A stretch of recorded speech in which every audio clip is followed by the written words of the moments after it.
Hello, Muhammad. How are you, dear? Just let me send a message to.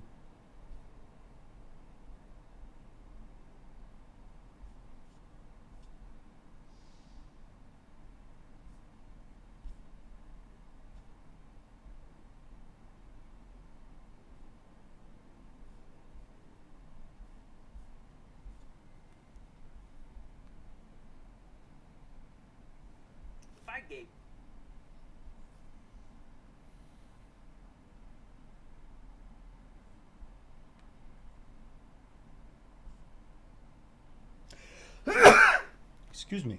Turn this off. It's so warm here. We have the fan going.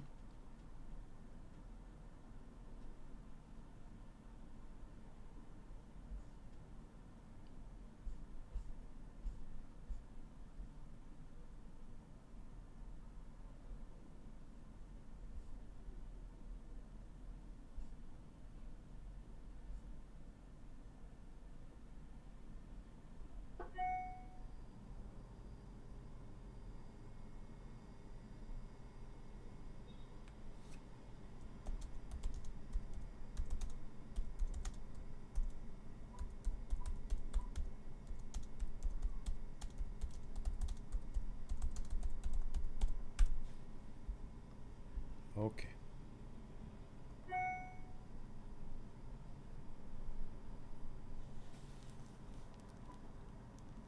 7:20 a.m. Where are you, Muhammad? Egypt? Let me know. Remind me of the protocol.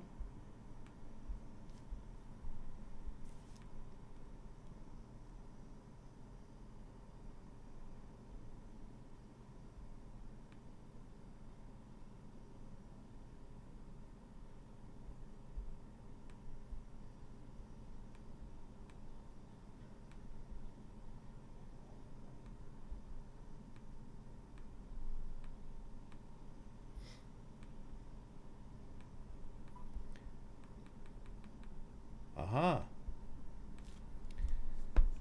So Psyche is here.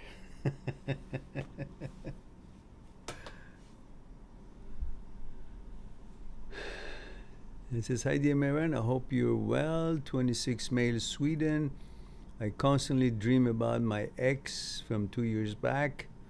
Those days become so hard because of it, as I am unable to function. Can I change my dream somehow? No. Why do you want to change your dream? Dream is part of what happens when we sleep. And that's mostly because you're thinking about it all day long. You want to change your dream? Stop thinking about it during the daytime. Because all you're doing, you're just giving something for the brain to think about. And you're suggesting to it, okay, this is what I want you to think about when I'm not thinking about anything. I want you to give priority of this. You know how it is like YouTube system. The more you watch of a certain kind of a program or videos, certain topic, all in the same kind of a family group of the topic, so the more the system will suggest to you that kind of a video. Have you not noticed? If you watch lots of psychology or lots of math or lots of chemistry or lots of breakup stuff or scientific stuff, depending on what it is that you watch the most, it calculates what you've been doing. So it suggests to you something of the nature of what you've been watching. Brain is also has that system. Unfortunately. So when you keep thinking about, I don't know, oranges, oranges, oranges, oranges all day long. So when you sleep, it says, okay, if I'm not thinking, if he's not busy thinking, doing anything, is not using the brain for anything. So, but my business is a thinking machine, a thought manufacturing plant. That's what I do. That's all I know what to do. The brain says, so it says, okay, based on what he's been or she's been using me all day long, engaging into the kind of a thinking about his girlfriend all the time. So obviously he's interested for me to bring that subject on. Now, the brain doesn't care if you're interested in that what you've been thinking all day long or not. Because the people who have OCD or HOCD or anything like that, they're not interested in the OCD, they're not interested in the HOCD thoughts or lifestyle or sexual inclination, but that is what they are debating and trying to, for themselves, thinking that they need to resolve. So that their brain, they made their brain busy with that kind of a thinking. So the brain doesn't care if you are interested in what you're using the brain, the kind of thoughts that you're engaging the brain with. All it's trying to keep data is what kind of a thinking, what kind of a stuff you've been using the brain to figure out, to calculate, to data hunt, to argue, to debate.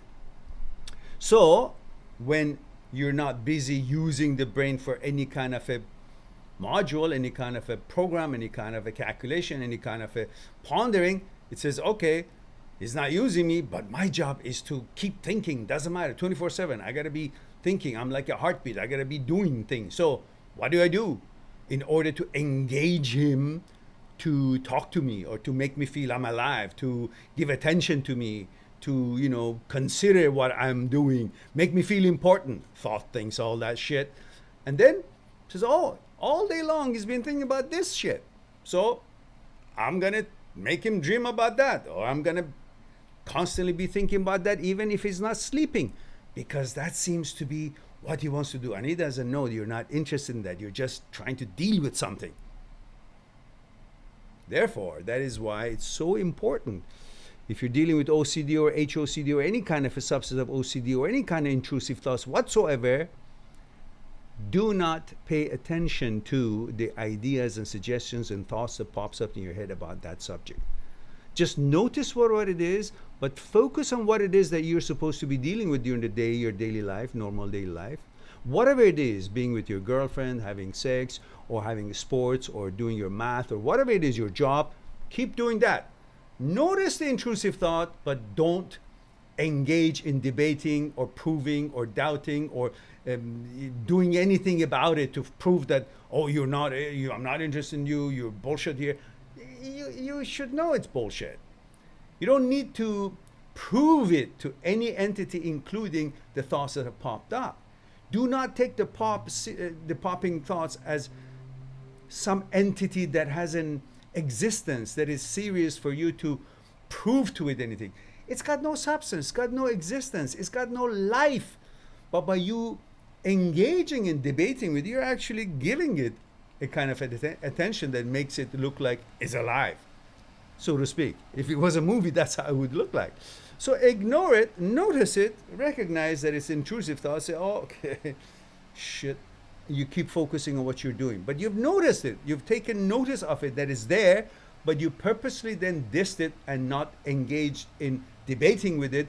You didn't pay attention to it. So the body behavior, your behavior towards that thought, the reaction towards that thought, will make the thought realize that you're not interested, because obviously the caudate nucleus, part of the brain that is supposed to automatically shut down intrusive thoughts when they show up, when you're not in the glitch of OCD or HOCD or whatnot, that's what it does, automatically shuts down, because it knows what you're not interested in.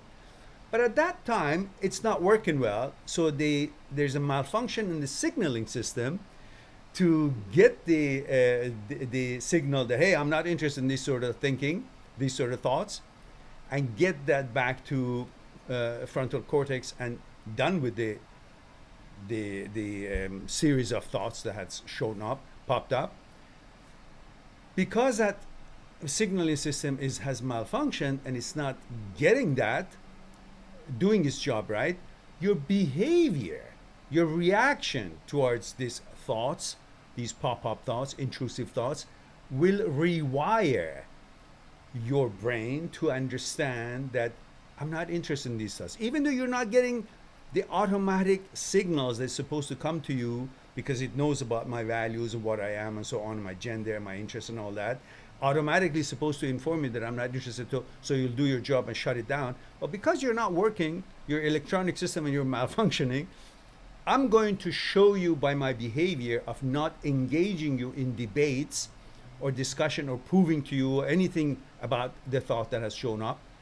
I'm going to show you that my interest is zero there, and you will learn through my behavior that I'm not interested, and eventually you will rewire yourself to what I prefer it to be, to what I want you to not to think or not to pay attention or not bring up, pop up in my head.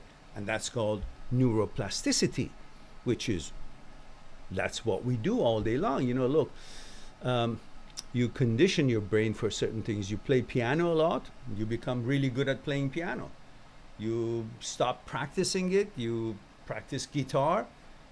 The synaptic neurons that have been programmed to become good have created bridges between synaptic neurons to become good at passing that information of becoming a good pianist. They'll stop working for becoming a better pianist because you're not using them, and they will switch around. They'll be marked by CQ1 protein. They'll be destroyed because they're not being used. After a while, you're not using it, and they'll be ready to be used for something else you want to learn. So as we have the possibility and capability of learning things through by doing it, synaptic neurons creating bridges and making it possible for us to become good at that thing that we are doing it all day long, sports, piano, math, whatever it is. When we are not using it, they're marked by CQ1 protein. Glial cells, when we sleep, brain shrinks 60%. They go and find what has been marked, and then microglial cells destroy them because they say, hey, we want to be able to learn new things. And you guys are not helping anything new to be learned. You've been taking space. You've been programmed to learn piano, but he's not playing piano anymore. So I'm going to sever your connection, you two synaptic neurons, and I'm going to prepare you for what he wants to learn now, which is guitar or playing soccer. So this process happens if you keep doing something, you become good at it, condition yourself to be good at it, and if you don't do it, you have an ability to unlearn. So we have an ability capable to learn things, and we have an ability capable to unlearn things and then learn some new things. So intrusive thoughts show up if you keep discussing things with it and trying to go into the rabbit holes and go what it is, what it means, why is it there, what does it mean? Does it mean my gender is going to change? Does it mean that I'm a pedophile? Does it mean that I'm going to harm myself? Does it mean I'm going to...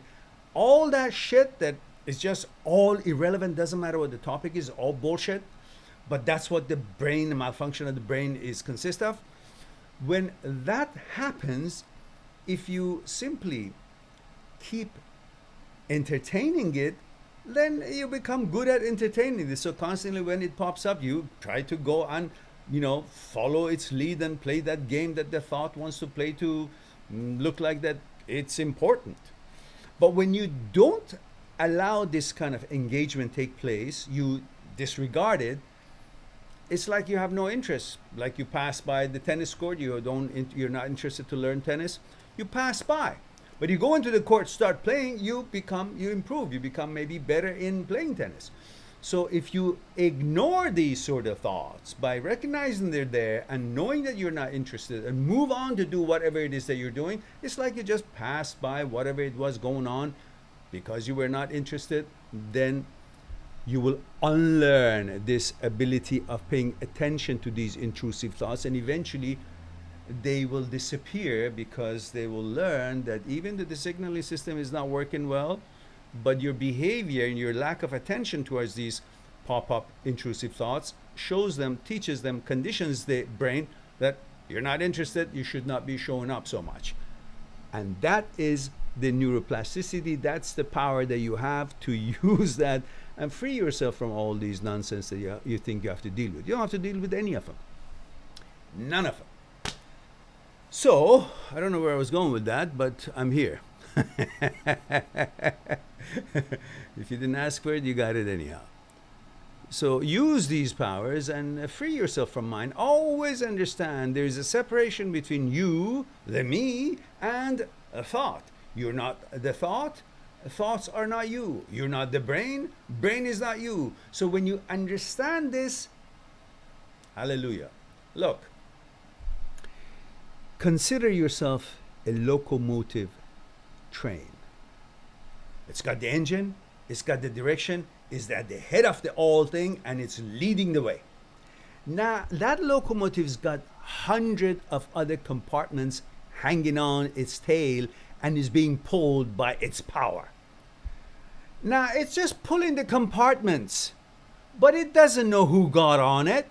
Different stations stops. People bought tickets. They want to travel from one place to another.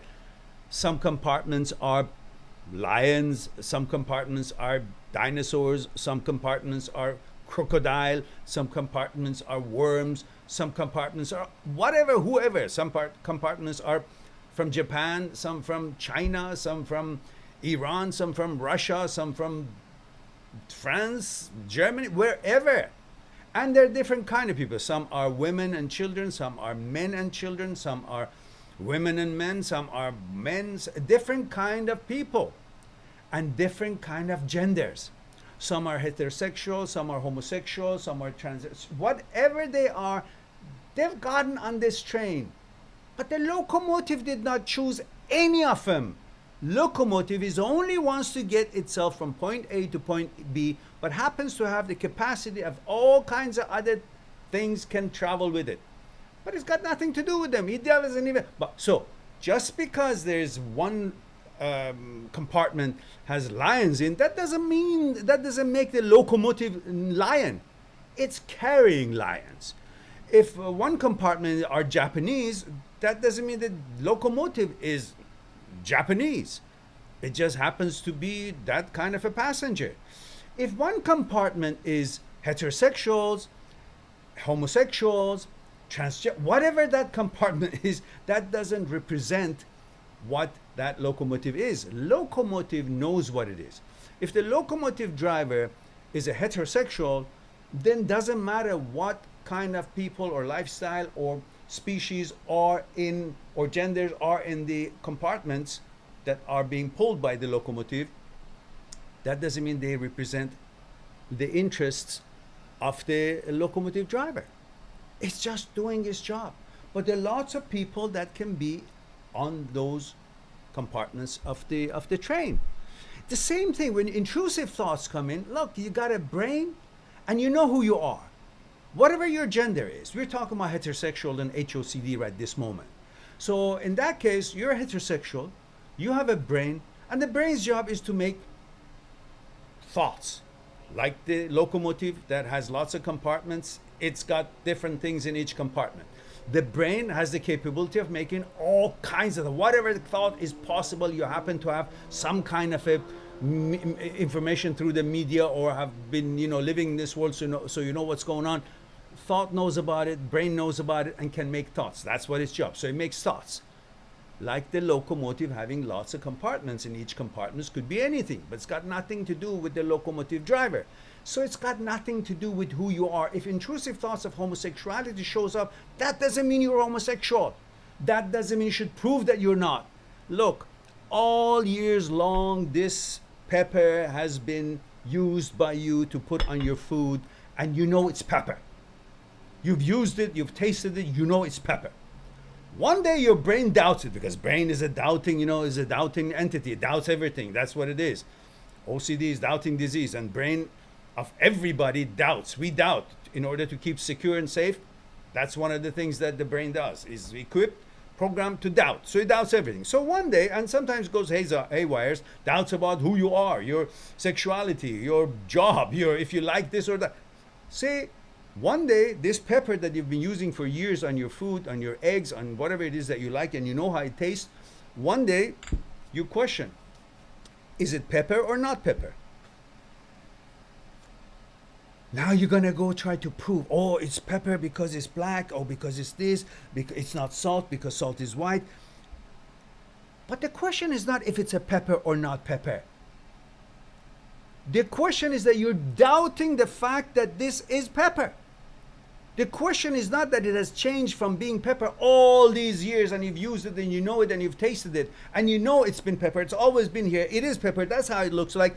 The question is not to prove that it is pepper still or not. The question is you're doubting, not that this is pepper or not. You're doubting the pepper. It is still pepper.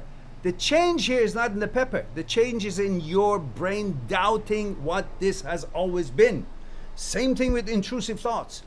The question is not that you're gay or you're not gay suddenly. The question is that you're doubting your heterosexuality, that you've been there always, you've been born with it, you will die with it. The question is not that you're going to change or anything. You never change. This is not how it works.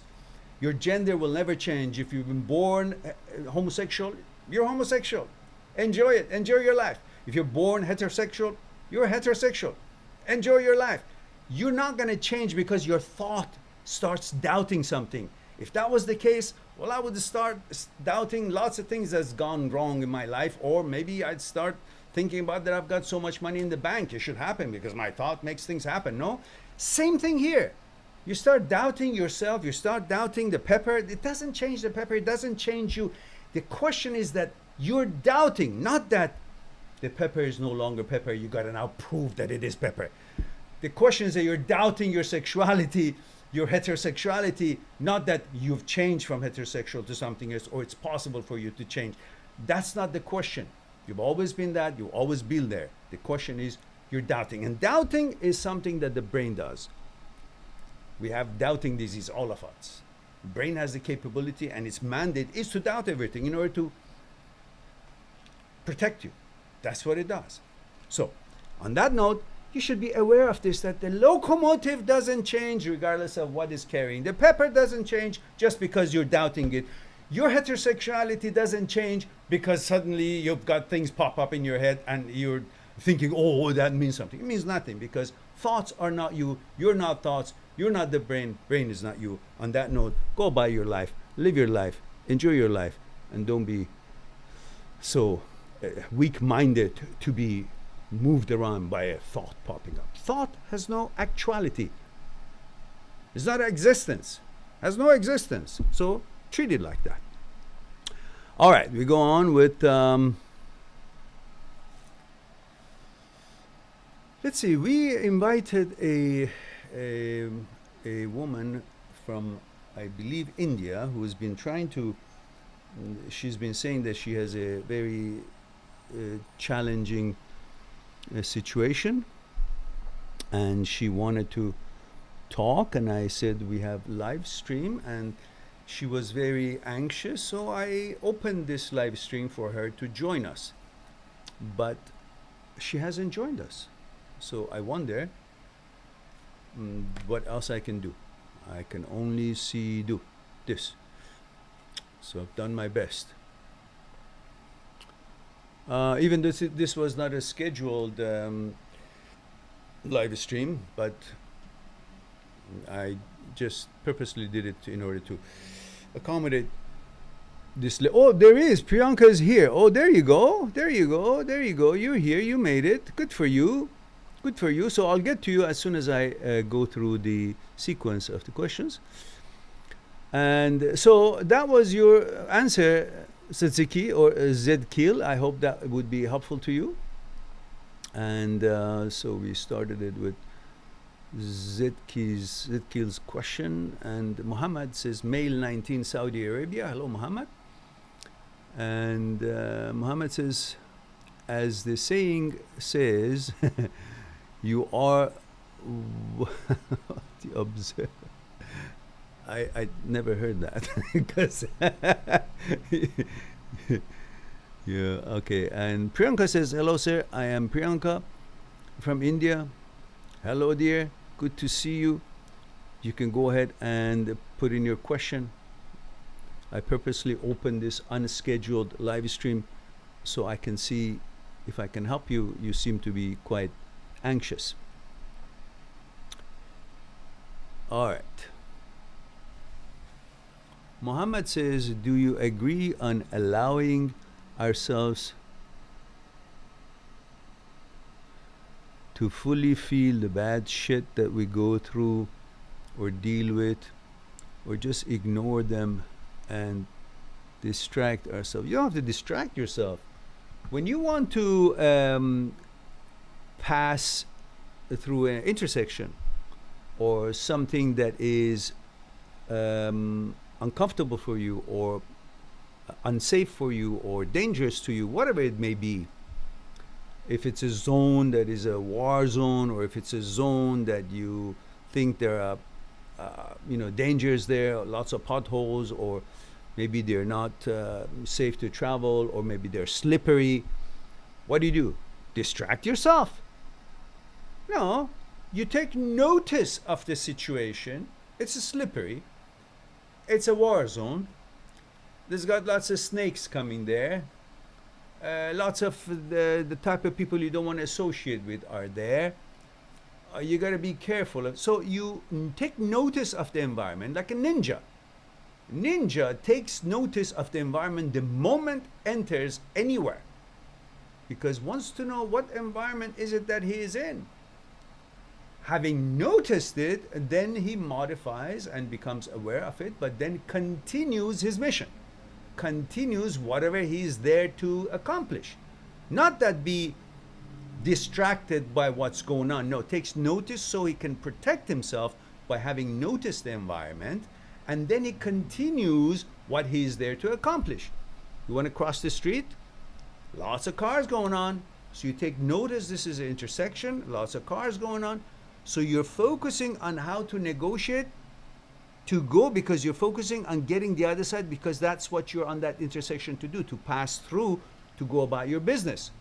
But because there are lots of cars and lots of dangers, lots of sound, that doesn't mean you should now not pay attention. No, you take notice about what's happening, so you'll be more focused on what you want to accomplish by knowing, having noticed that you are in an area where there are lots of cars passing by. But your real intention is to negotiate that safely, to go and attend to what it is that you're there to do. So it's not about ignoring, it's about taking notice so you know what surrounding is, and then by knowing that, then you will know that I don't need to pay attention to that. I need to be focused on where I want and what I want to do and accomplish. That's how you approach. And Zedkil says, thank you, Mehran, with the red heart. Thank you very much for that. Appreciate it. And Art says, hi, finally got a chance to join your love. Okay, good.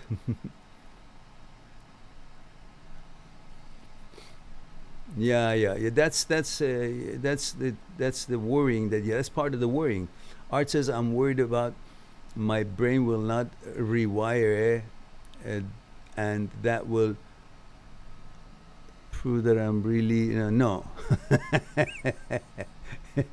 Because that is part of a thought.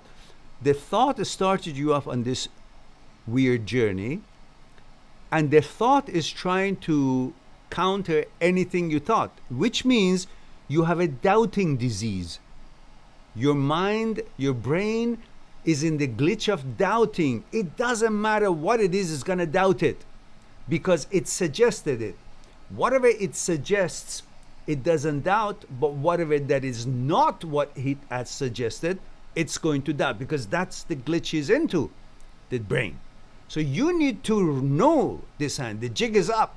You need to not to pay attention to that, because you know yourself, your core values, what you want, what you prefer, what you love to be, what you have always been. And that is what you will focus on, and not listen to the doubting mind, because that's what the doubting mind does.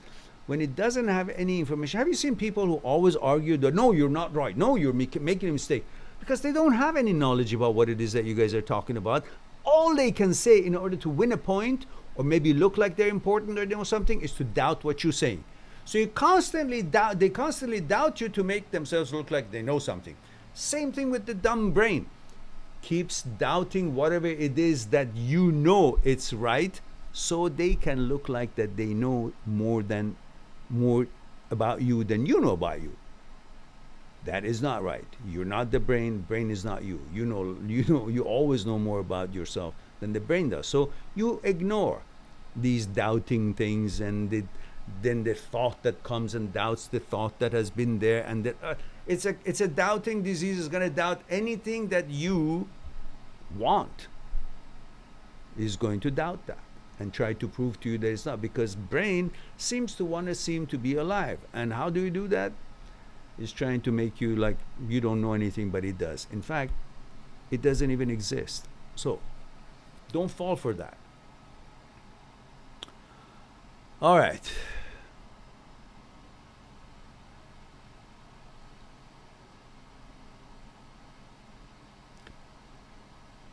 And Priyanka says, very good information.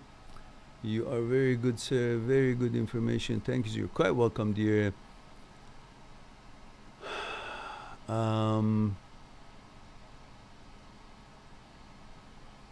Priyanka says, sir, past memory erase machine is available. I don't believe.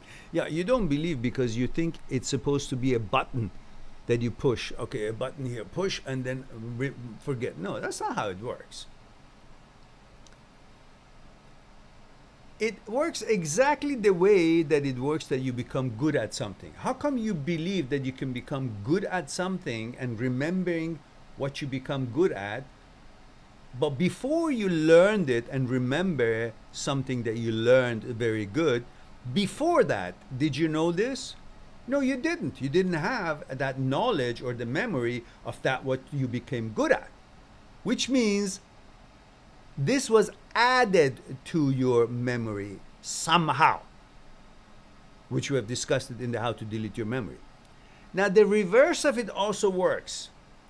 When you keep working the same thing, synaptic neurons create bridges between the two to pass the information about how to become good at what it is that you're trying to be good at. And eventually they become so many of them and conditioned, and you become good at whatever it is, knitting, tennis, piano, whatever it is. But the reverse of it also works, because it doesn't make sense that you learn something but you don't use it and the brain gets stuck with it. All the neurons are there, not being used for anything else, but they're just hanging around because they learned how to play tennis or they learned how to play piano. So that's all they should be waiting until someday you want to play piano. That doesn't make sense. It's not effective. It's not functional. So what happens is, same thing that you became good at by practicing, you become bad at by not practicing. And when you become bad at by not practicing means those synaptic neurons that had created bridges between the two to make you good at what it was that you were good at, they become destroyed and synaptic neurons become severed, and no longer you're good at that. And that is how you forget things. By not doing them, after a while, the synaptic neurons that they were created to make you good at what it was, they get disconnected. When they're disconnected, they're like how it was before you became good at that one thing that you became good at. Before that when you didn't know how to do that thing. The same goes with thoughts. You keep thinking about something, you become really good at it, and your memory becomes strong about it. You don't focus on it, focus on your life and building your life and learning new things, new stuff that you're interested in, new learning things. Then the attention of the synaptic neurons, the programming conditioning, goes to make that possible for you to become good at the stuff that you want to be good at, and ignores the stuff that you don't want to be good at, you want to forget. When it ignores it, the synaptic neuron between the two synaptic neurons get severed because their connection becomes destroyed, and then therefore they become disconnected, and therefore no longer you're good at what it was that was bothering you, thinking about it, and you kind of forget it because you're not having these synaptic neurons allowing that information pass through in order to create whatever it is that you were ruminating or reminiscing. And that's how it works. So there's no button here. If you focus on that video that I had created for how to delete the memory, it becomes clear. But learn it clearly. And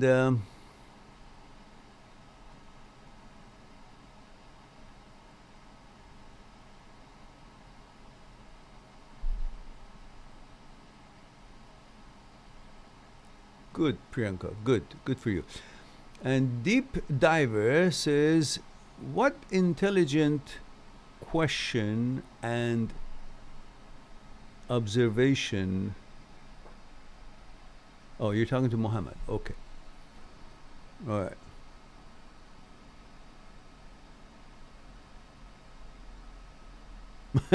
Art says, by the way, do you remember me? I am so disgusting, though. No, you're not disgusting. This is normal. 94, 95% of the people in the world, they all have intrusive thoughts. Actually, 100%. Only 4 or 5 or 6% of them don't know it, or they're lying. Everybody in this world has intrusive thoughts. But the ones who actually fall into the trap of debating with it are the ones who keep having more of it. Just diss it. Like when you navigate your car, or when you're walking, you navigate the street when there's some stuff that you don't want to be near them. Maybe there's some stuff that I don't know, some garbage or some debris, or I don't know, some water or some whatever shit, or whatever it is that you don't want to be uh, going into that avenue with your car, or you don't want to step on that. You're focused on negotiating, and after a while you become really an expert how to negotiate away from the things you don't want. And there are lots of them around in our lives, and so there are lots of them around in our heads. Just because it happens in the head, that doesn't mean it represents you or it's your thoughts. It's thoughts, because the brain makes thoughts independent of you. It's got nothing to do with you. It makes what it makes. But when it makes something, it doesn't mean that you made it, or you have any interest in it, or you want it. It's an independent system. When you understand that, then you separate your brain, you separate thoughts from who you are, from the me. And you understand the me is the judge. You judge the kind of thoughts that show up. And then the ones that you're not interested, and you see they don't do any good for you, you have no interest in that, meaningless to you, irrelevant to you, you diss them. You walk by. Just like when you're trying to move from here to there, you're walking in the street, you see certain things you don't want, you walk different angle, different place, and you don't step on them. If you want to, you're driving your car, you go from the areas that you don't want to go through that street, because you know it's not a street that you're interested in. It's not safe for you. You don't want to go through that. You veer off somewhere else. You navigate. Same thing. You got to navigate your life through thoughts, because thoughts are not your thoughts. They're just there. The only thoughts that are your thoughts are the thoughts that you're trying to go into your consciousness, purposely select certain information in order to calculate something, figure out something, design something, some product, market something, sell something, or produce something of that nature that you're trying to bring about some positive effect for your life, to build your life. That's your thinking. The rest of them, it's thinking. It's like you're doing your thing, and other people have their own businesses and their own activities, and suddenly you think, oh, whatever they're doing, it's you're interested in, or whatever they're doing, it affects it's of matter to you. No, they're separate lives. They have their own things, and you have your own thing. The same thing. You're an entity, and other people, you're separate from other people. Here, the same. You're you, and thought is having its own things, but they're like the other people outside of your life. You're supposed to treat them that way, not that because they're in your head, they're happening. The production plant is in the head, is in the brain. Therefore, whatever happens, whatever is produced, is representing you, and that you're interested in that. No, just like saying anything that other people do, you're interested in that. No, they're separate entities, independent. That's how this one is too. If you understand that, then you become the master of your life, and you become free from thoughts, free from the mind, free from intrusive thoughts. And the intrusive thoughts could be there, but you know how to navigate, negotiate, and just learn that this is part of being human being. As part of the function and the things that are happening in the world are people doing all kinds of things, going different directions, buying different things, wearing different things, having different lifestyles. And the same thing in the brain. You're having certain things that you want to accomplish, and the brain is making all kinds of things. So you don't pay attention to it, just like you don't pay attention to what other people are doing when you're going about your business. Same thing here. Then you understand you're separate from thoughts. You're not thoughts. Thoughts are not you. You're not the brain. Brain is not you. And you'll have your freedom in your hand by knowing how to negotiate life. And just because they're intrusive thoughts, that doesn't make you bad or doesn't make you anything, and doesn't make you the intrusive thought itself. It just means you're a human being, and a human being has intrusive thoughts. That's what it is. Show me one human being that has never had intrusive thoughts. It's impossible. We're all electronic system malfunctions, and it's so active that it makes anything that could ever be possible. That's how we invent things. Because this thing is weird and fucked up, that's why we're able to invent things that never existed before. But then we choose which product is meaningful, which product is meaningless, and we pass by the ones that are just no good. We encourage and pursue the ones that is going to bring good to humanity or good to our lives. That's how it works. So use the power and the imagination, the power of the brain, to your advantage instead of letting it go rogue. It goes rogue because it's powerful. But you understand how to judge what to choose, what not to choose, then puts you in charge, makes you seem and be the powerful that you are, because you're using the power of one of your apparatus. Remember, you, the me, is the most important one. You're the master. You're the supreme leader of this being. The rest of the stuff that you have, your eyesight, your hearing, your ability to touch and feel, thoughts, these are all brain, these are all apparatus. These are all features of you under your command. They work for you. So whatever you see doesn't mean you're what you're seeing. It just, you judge what you're seeing. Do I want to continue seeing this, or I want to turn my head around? Is it something that I would be interested in or not? You judge what you see, not what you see. Oh, I'm interested in that. What you hear, certain kind of music, you don't want to hear it. Certain kind of noise you're not interested in. Something you hear, you say, oh, that's good. You listen. The ones you don't, you plug your ears, you go away. Same thing with thoughts. Certain kind of thoughts shows up, you're not interested. That's not me. Irrelevant to me. Meaningless to me. It's not part of my core principles, my wise advocate, my values. This is not meeting my standards. Therefore, not interested in that thoughts. Some thoughts are something you're interested, you pay attention to them. Same thing with anything. These are all apparatuses. They're not you. They are working for you. Eyesight, hearing, thoughts, feeling, everything. Tasting even. When you taste something, you say, oh, that's not good. Or something, say, oh, it's good. So you choose, you judge. Same thing you got to do as you do for seeing some videos, some movies, some things that you see you're not interested in. Say, all right, let's go. If you have kids, you don't want them to see certain things that is obnoxious, you take them away. So you have the choice to turn away from what your eyes can see.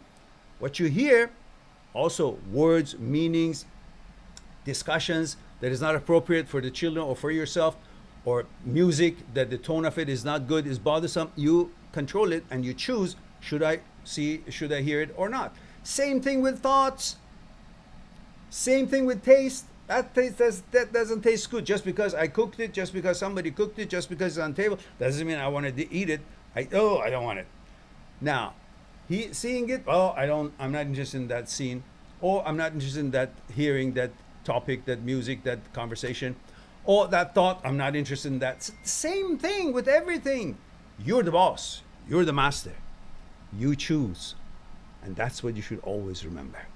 Then you're free. Then you know who you are. Otherwise, the hearing, the eyesight, the thought are going to make you think that they're the boss and they tell you what you are, and then you're supposed to believe it. Well, they don't have any existence. They exist because you exist. Because you allow them to function. No? You know, you can close your eyes, you can't see anything, but the eyes cannot stop you from being alive. You can close your ears and you can't hear anything because you're in control. Yeah? And you got to do the same. You got to understand that the thoughts that show up, you're not interested, you don't pay attention with them. Just like something in the background you're studying and the people are talking, you don't pay attention to them. But they're there.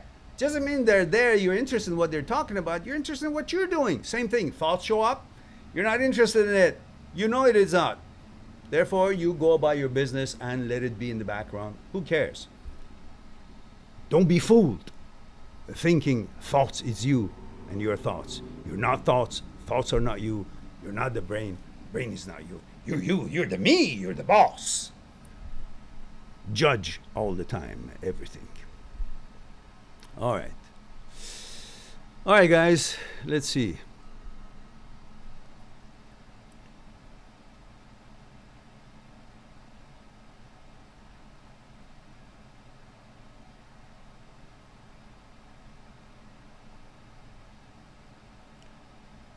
All right.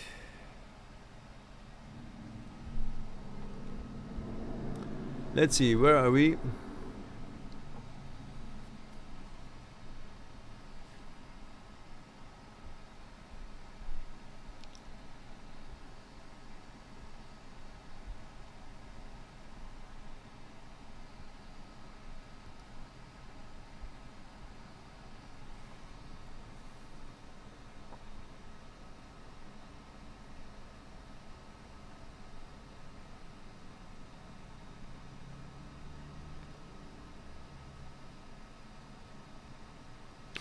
Priyanka, thank you very much, dear. She says, very good information. You're a very cool person. Okay, thank you.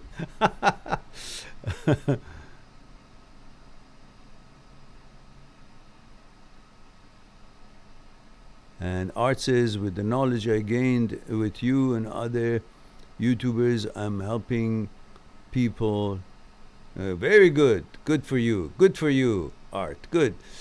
And Priyanka says, sir, you're a good person. I think I'm very disturbed yesterday. Sorry, sir. It's okay. I understand. You were. It was like 3 o'clock in the morning. I was half asleep. I couldn't help you then.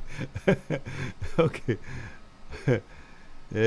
Selling says OCD tips. Yes, OCD tips. We just talked about it for about an hour. And also, I have a playlist called OCD and HOCD. You can go through the playlist, and you will get loads of information. Especially, I recommend you guys watch Dr. Schwartz's scientific presentation, which is part of it is based on Dr. Anne Grable, I believe, and they worked at one of her students at MIT, did Carl Smith, about the neuroscience of habit, and you will learn a lot about that presentation of Dr. Schwartz. So I would appreciate it if you guys look at the links I've put in the description of the videos that I have put in the playlist. Intrusive, transient, OCD, HOCD, negative thoughts. That's the name of the playlist. Intrusive, transient, OCD, HOCD, negative thoughts. And then you have loads of videos about HOCD in there, and explanation of how thought and a relationship between thought and consciousness, how thought is produced, and all this information that you need to know about what's going on in here, plus all the links that I put from Dr. Schwartz and many other specialists, Dr. Jan Weiner, Dr. Philipson, and all of these and other therapists and so on, that you will get lots of information about it. And Priyanka says, I'm very happy. You're quite welcome, Priyanka. I'm delighted that you're here. You enjoyed the live talk. This was pretty much for you. You instigated it, and I'm going to cut it down and shut it down. It was supposed to be only half an hour for everyone who's been. And tomorrow at 1 p.m. Vancouver time, 1 p.m. Vancouver time, we'll have the regular live stream, which hopefully more people will show up. Sorel says, hello, I hope you are well. I have a quick question. When does one know they are ready to date again? Oh, you'll know. It's a time that you're not constantly thinking about your ex, and you're looking forward to actually meet another girl, or I don't know what your gender is, maybe another, whatever it is, you're ready to date. Don't forget the protocol, gender, age, and where you tuning in from. That helps me out a little bit.